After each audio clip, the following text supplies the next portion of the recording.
Trinity must find the Robin-Corgi with the help of Jason Todd? Gotham City, a dark and scary place where a dirty rat scurries away with a finger in its mouth. Whose finger, you ask? That's not important. But the rat, like the criminals of this city, should be scared of Robin-Corgi. The colorfully dressed vigilante corgi stalks through the dark alleys of the city, letting out a happy bark and heading underneath a nearby car. But Robin-Corgi isn't alone. Wonder Girl rushes out of the shadows, quickly following the time-displaced dog and calling for him. She stops and reaches under the car, but is quickly interrupted by a voice from above. "Pardon me, citizen," the voice calls. Wonder Girl pulls herself from underneath the car and looks up in surprise. "I am vengeance. I am the night. I am the forsaken soul of Gotham. I am Robin, the Boy Wonder," Jason Todd tells her in his best fake gravelly voice. Wonder Girl stares at him for a moment, taking in the colorful cosplay, the green booty shorts, and the pixie boots, and she bursts out laughing, full clutching her stomach, tears falling from her eyes, laughing. Robin leaps down onto the streets. Anger filled his voice.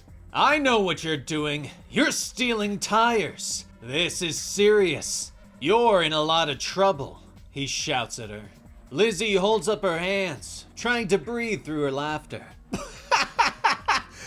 Wonder, the pixie boots, the panties!" she gasps as she continues to laugh. Finally, after several moments, she gets it under control and leans back against the car. Sorry. So, which one are you? Dick? Jason? Tim? Which one?" she asks. What?" Jason asks in surprise. But Lizzie remembers her mission. Hera's curls! I forgot! Have you seen a corgi around here? He's wearing a Robin outfit, kinda like yours, but significantly more dignified, she explains. What? Jason asks her. Lizzie looks over her shoulder and quickly explains that she is Wonder Girl, daughter of Wonder Woman, and she is working alongside different time versions of herself and chasing different Robins and Superboys that have been transformed into Super Corgis, and she needs to find them before they shatter the time stream. Jason stares at her. What? He asks again. Sometime in the future. Future Lizzie nods her head. Self-serious, easily confused. So it was Jason. You know he dies. Future Lizzie reminds teenage Lizzie, pointing out that a romantic relationship with Jason is not a good idea. Teen Lizzie pulls away in shock. I don't know what you're talking about. I chased the corgi, got some help, and completed the mission. And that's it, Teen Lizzie shouts with indignation. Nearby, Child Lizzie is playing on the swings. Lizzie and Jason sitting in a Batcave, she sings. Back in the past, Jason decides to help Lizzie find her missing corgi, and the two go swinging off into the shadows of Gotham. Jason takes her to the Batcave and leads her down the entrance stairs. "Welcome to the Batcave," he says over his shoulder. Lizzie is shocked.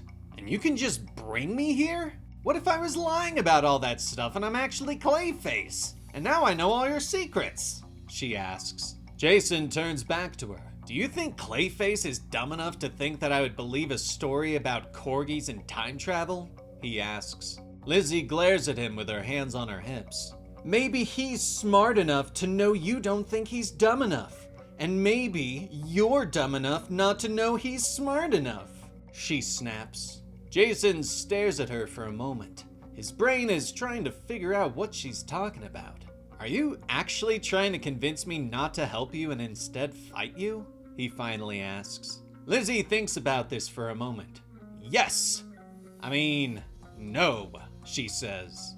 Suddenly, the two teens realize they're standing very close to each other and pull away awkwardly. Corgis," Jason says sheepishly. "Right, corgis," Lizzie says awkwardly as she stands up straight. He leads her to the Bat computer and types in search parameters so they can find the missing dog.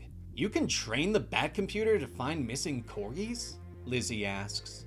Jason nods while typing in commands. Joker once had this thing with fish. It was weird. But there is some precedent, he explains. Lizzie smiles and leans over the chair. Robin, you're being really cool. Thanks. Jason smiles back at her. Oh, sure.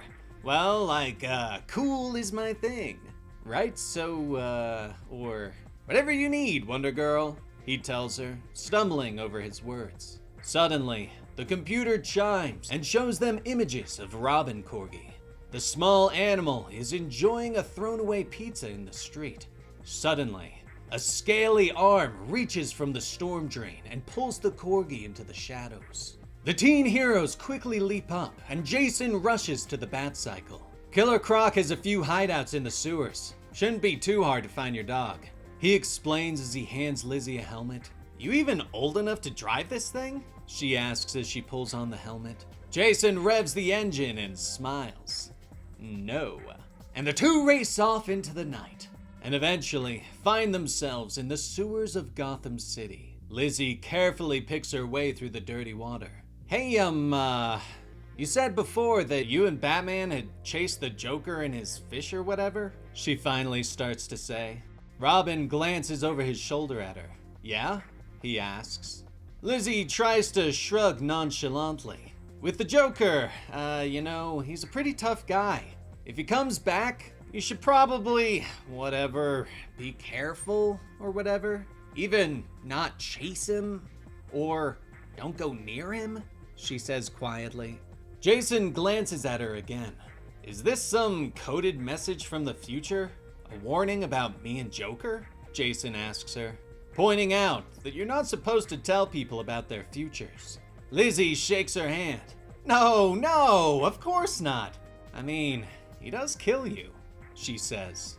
Robin stares at her for a moment. No, he doesn't, he says. But Lizzie quickly explains the whole scene. But Jason shakes his head. He can't kill me. I come from the same desperate Gotham as the Joker.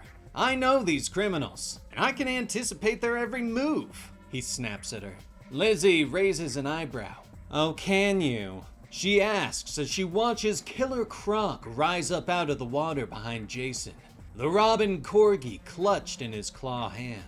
Abso-Robin-lutely, Robin tells her proudly. Croc lashes out and grabs Jason by the throat, lifting him into the air. Don't worry, I've fought this guy before, or later, or after? I don't know how to say it, Lizzie shouts. Great! Jason gasps as Croc squeezes tighter. Lizzie leaps forward and kicks Croc in the stomach, knocking him deeper into the sewer. The criminal gasps in pain and drops both Robins. But luckily, Jason manages to catch the corgi. Lizzie smiles at the two Robins. Boy wonder, she tells Jason. He nods sheepishly. Abso-Robin-lutely, he groans. Later, the two teens sit on the couch at Wayne Manor. It's awkward and quiet. Jason's hand starts to creep towards Lizzie's, but she suddenly stands up and shouts that she needs to go. Thanks for all your help. It was, she stammers as she picks up the Robin-Corgi. Jason smiles at her. Yeah, I know, he says quietly. Lizzie stares at him for a moment before nodding and turning away. Okay, cool. Bye, Jason, she calls. Jason waves. Bye, Lizzie, he tells her. But Lizzie stops. She denies it to her older self, but there was a spark between her and the boy wonder. She turns back at the last moment and kisses him gently on the cheek before walking out the door to continue the time quest. And that was the complete story for Trinity, Issue 2 by Tom King. A fun story of teen Lizzie and Jason Todd in his funny little pixie boots. What did you think about today's video? Let me know in the comments below. Also, be sure to like the video to help us with that YouTube algorithm, and subscribe for more videos every Monday, Wednesday, and Friday. I'm Dan with Comicstorian, and we will see you next time. Rest in peace, Benny.